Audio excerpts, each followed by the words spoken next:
Kartunis penghina Nabi Muhammad, Lars Vilks tewas dalam kecelakaan lalu lintas.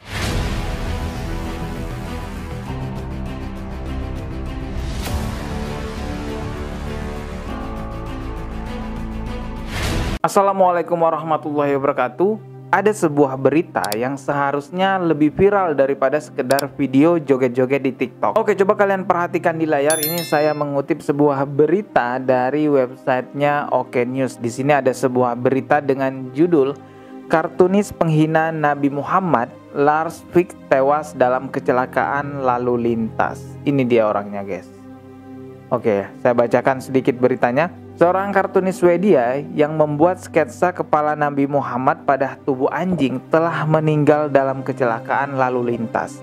Menurut media lokal, diwartakan BBC, Lars Vilks dilaporkan berpergian dengan kendaraan polisi sipil yang bertabrakan dengan sebuah truk di dekat kota Markaryd di Swedia Selatan pada Minggu tanggal 3 bulan 10 tahun 2021. Dua petugas polisi juga tewas dan supir truk terluka dalam kejadian itu. Oh, jadi supir truknya nggak tewas, guys, cuman terluka. Vilks, 75 tahun, hidup di bawah perlindungan polisi setelah menjadi sasaran ancaman pembunuhan atas kartun tersebut. Kartun yang diterbitkan pada tahun 2007 menyinggung banyak muslim yang menganggap presentasi visual Nabi sebagai penghujatan. Itu terjadi setahun setelah surat kabar Denmark menerbitkan kartun Nabi. Ya, Lars Vilks ini benar-benar penghina Rasulullah yang sangat parah sekali karena menggambarkan sketsa kepala Rasulullah di tubuh anjing ataupun di badan anjing. Dan penghina Rasulullah ini sangat dijaga ketat keamanannya oleh kepolisian Swedia sampai bertahun-tahun lamanya. Dia bisa hidup aman di bawah penjagaan kepolisian. Tapi seperti apapun ketatnya dan keamanannya penjagaan terhadap penghina Rasulullah ini, akhirnya Allah pun memperlihatkan kuasanya bahwa dia ditewaskan dalam keadaan sangat terhina sekali karena tewasnya ditabrak oleh truk dan pengawalnya pun juga ikut tewas di sana. Memang kita sebagai manusia, makhluk Allah Subhanahu wa taala, diberikan kebebasan oleh Allah mau berbuat apa aja di muka bumi ini, mau berbuat baik atau berbuat buruk. Bahkan muslim maupun non-muslim bisa saja menghina Rasulullah, bisa saja menistakan agama Islam. Ya, itu tergantung dia mau melakukan itu atau enggak. Tapi ingat, setiap apapun yang manusia lakukan ada konsekuensi hukumnya. Entah itu hukum secara negara atau hukum agama atau Allah langsung yang memberikan hukuman kepadanya, yang sering kita kenal dengan sebutan azab dari Allah Subhanahu wa taala. Seperti si Lars Vilks ini yang menghina Rasulullah SAW, dia terlepas dari hukuman negara, bahkan dilindungi oleh kepolisian negaranya dia.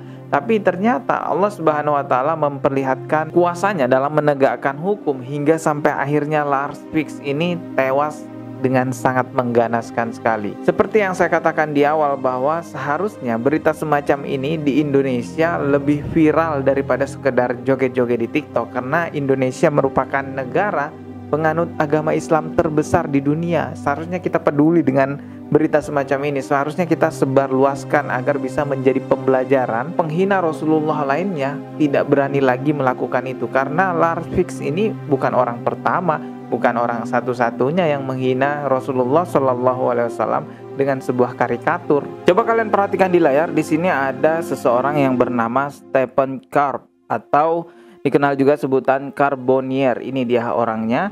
Nah, di sini dijelaskan dia adalah jurnalis dan kartunis majalah satir Prancis Charlie Hebdo.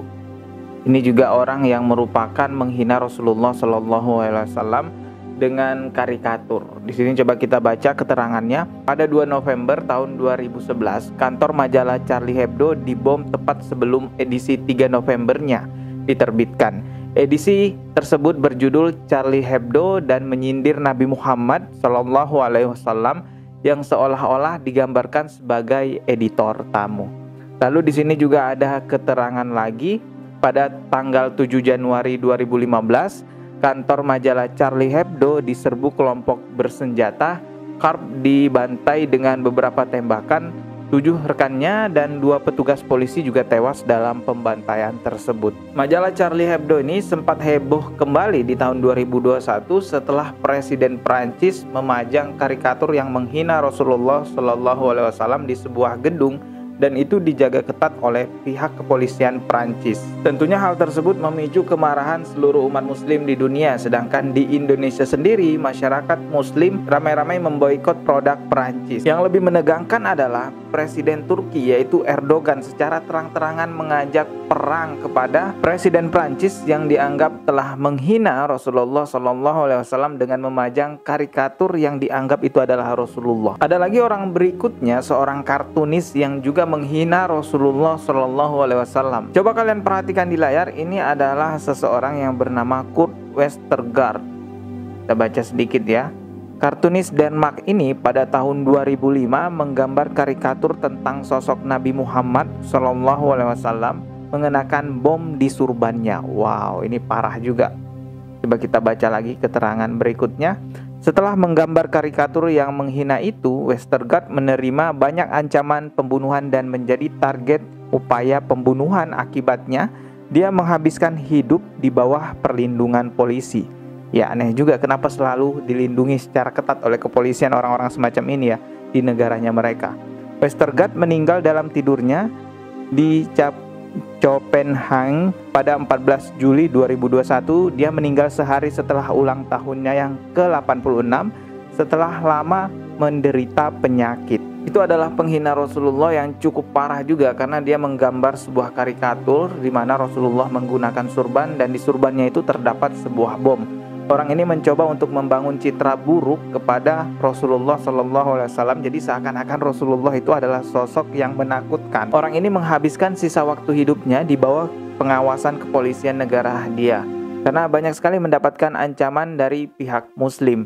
Dan dia meninggal pada tanggal 14 Juli tahun 2001 setelah lama mengidap sebuah penyakit. Entah apa penyakitnya itu, yang jelas ini penyakit yang sangat ganas sekali hingga akhirnya dia pun tewas. Masih banyak lagi sebenarnya kartunis penghina Rasulullah SAW. Kalau nggak salah itu ada 7 orang yang benar-benar dikenal oleh dunia, dan rata-rata mereka itu sangat dilindungi oleh kepolisian negara di mana tempat mereka tinggal. Yang jelas bukan di Indonesia. Kalau di Indonesia sudah pasti akan diadili, karena Indonesia adalah negara penganut agama Islam terbesar di dunia. Biasanya kalau penista agama di Indonesia itu ya bisa lolos kalau terdeteksi dia benar-benar dalam keadaan mengalami gangguan jiwa. Ya, dari berita ini kita bisa paham bahwa walaupun Rasulullah sudah wafat sejak lama, tapi penghinanya tetap ada sampai sekarang. Nah, kita sebagai umatnya Rasulullah, jika melihat penghinaan terhadap Rasulullah lalu kita diam saja, perlu dipertanyakan keimanan kita kepada Allah Subhanahu wa taala dan kepada Rasulnya yaitu Nabi Muhammad SAW. Semoga kita adalah orang yang mendapatkan syafaat dari Rasulullah SAW. Oke, cukup sekian video kali ini. Masih akan ada banyak lagi video lainnya yang akan saya upload di channel ini. Klik tombol subscribe di bawah dan klik juga loncengnya sebagai notifikasi